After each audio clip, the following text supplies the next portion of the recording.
इस वीडियो में हम बात करने वाले हैं एक नई वैकेंसी के बारे में जो कि बिहार एसएससी सीजीएल 4 की ये वैकेंसी है जिसका नोटिफिकेशन जारी कर दिया गया है और इस वैकेंसी में बदलाव भी किए गए हैं। उस बदलाव के बारे में भी बात करेंगे। तो चलिए शुरू करते हैं इस वीडियो को, समझते हैं सारी इंफॉर्मेशन डिटेल में कि कौन कौन फॉर्म अप्लाई कर सकते हैं, एज लिमिट क्या है, क्वालिफिकेशन क्या है, एग्जाम पैटर्न क्या रहने वाला है।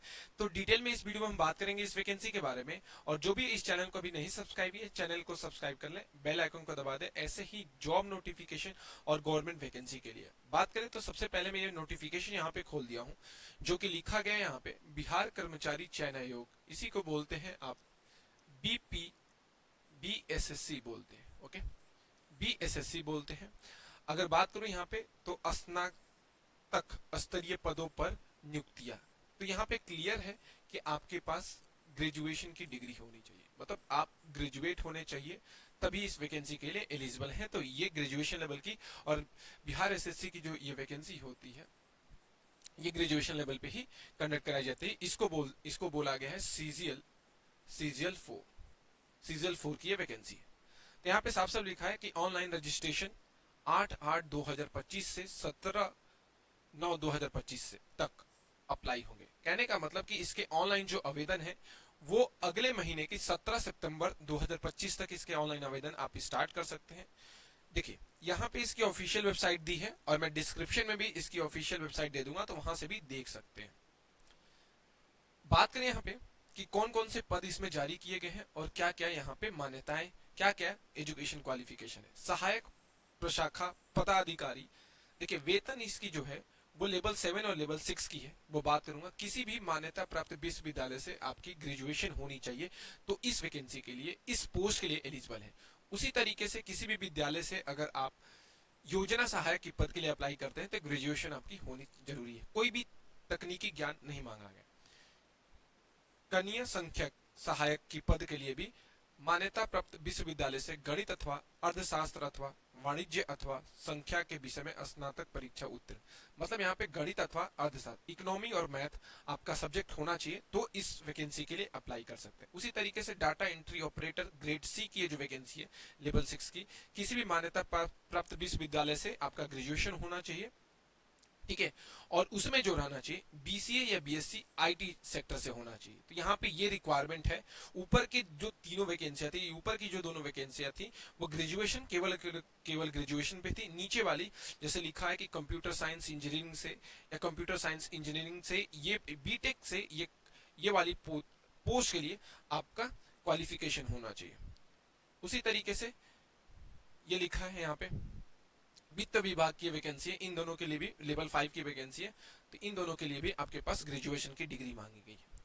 अब आगे बात करें तो 6 इसमें पद जारी किए गए हैं और ये टोटल वैकेंसी के बारे में बताया कि कितनी है।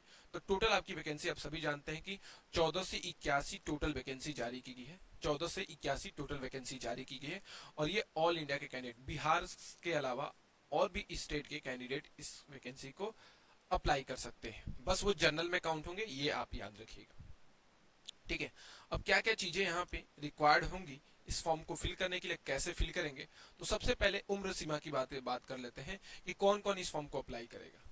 तो अगर बात करें यहाँ पे तो 1/8/2025 से 1/8/2025 से आप अपनी एज, एक आता है ऐप जिसको बोलते हैं एज कैलकुलेटर, एज कैलकुलेटर, इसको डाउनलोड कर लीजिए, जाके क्रोम पे सर्च कर लीजिएगा, वहां से जाके आप एज कैलकुलेट कर लीजिएगा, 1/8/2025 डाल दीजिएगा, ठीक है।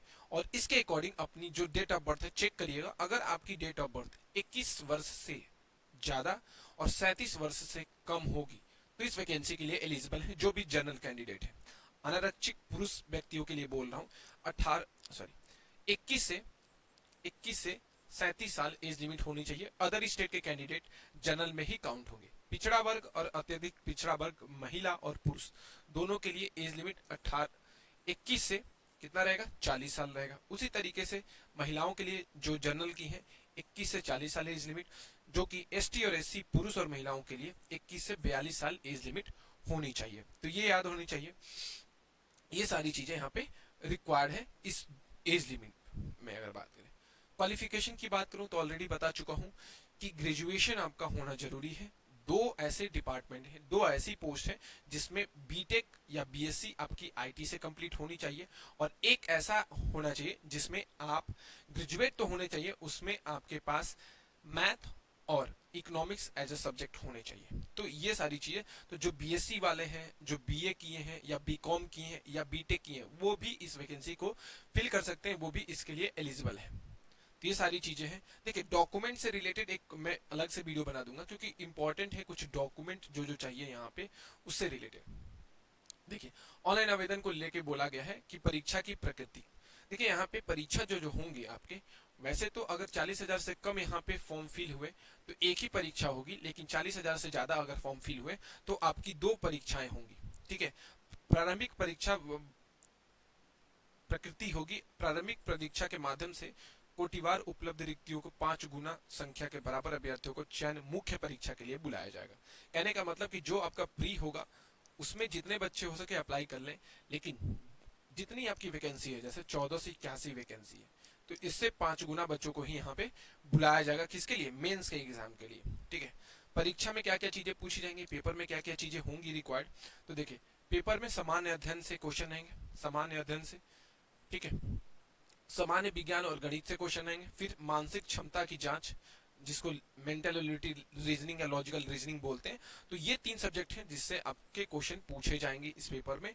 कुल प्रश्नों की संख्या आपकी 150 रहेगी। प्रत्येक सही उत्तर के लिए आपको कितने नंबर मिलेंगे? आपको 4 नंबर मिलेंगे, और एक गलत क्वेश्चन पे 1 नंबर आपका कटेगा। 2 घंटा 15 मिनट मिलेंगे, 2 घंटा 15 मिनट मिलेगा, 2 आवर 15 मिनट्स मिलेंगे इस पेपर को आपको करने के लिए। तो ये रहा पेपर आपका, दोनों लैंग्वेज में रहेगा, हिंदी इंग्लिश दोनों लैंग्वेज में आपका पेपर कंडक्ट कराया जाएगा।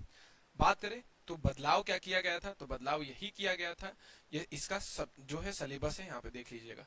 30% लाना अनिवार्य है प्री में। सभी जितने भी 3 सेक्शन है वो तीनों सेक्शन में प्री में आपको 30% लाना अनिवार्य है, नहीं तो डिस्क्वालीफाई हो जाएंगे आप। ठीक है, बात करें यहाँ पे तो देखिए यहाँ पे लिखा है क्वालिफाइंग मार्क्स, मतलब हर एक सेक्शन में आपके क्वालिफाइंग नंबर जो होना चाहिए, जो भी जनरल वाले हैं 40%, पिछड़ा वर्ग 36.5, अत्यधिक पिछड़ा वर्ग 34%। देखिए महिलाओं वर्गों के लिए 32% जरूरी है, दिव्यांग के लिए 32%, और ST/SC के लिए 32%। फॉर्म की फीस बात करें तो फॉर्म की फीस ये इतनी नहीं है। फॉर्म की फीस में यही तो चेंज कराई गई है। फॉर्म की जो फीस है आपकी, फॉर्म की फीस है सभी कैटेगरी के लिए, जितने भी कैटेगरी है उन सभी के लिए 100 रुपए फॉर्म की फीस रखी गई है। केवल और केवल 100 रुपए फॉर्म की फीस रहेगी। जो भी अदर स्टेट वाले हैं, जो सेम स्टेट के हैं, जो भी कैटेगरी के स्टूडेंट हैं, उन सबके लिए 100 रुपए फॉर्म की फीस रखी गई। ऐसे ही वीडियो इन्फॉर्मेशन के लिए चैनल को सब्सक्राइब कर लीजिए। अभी के लिए इतना ही, थैंक यू।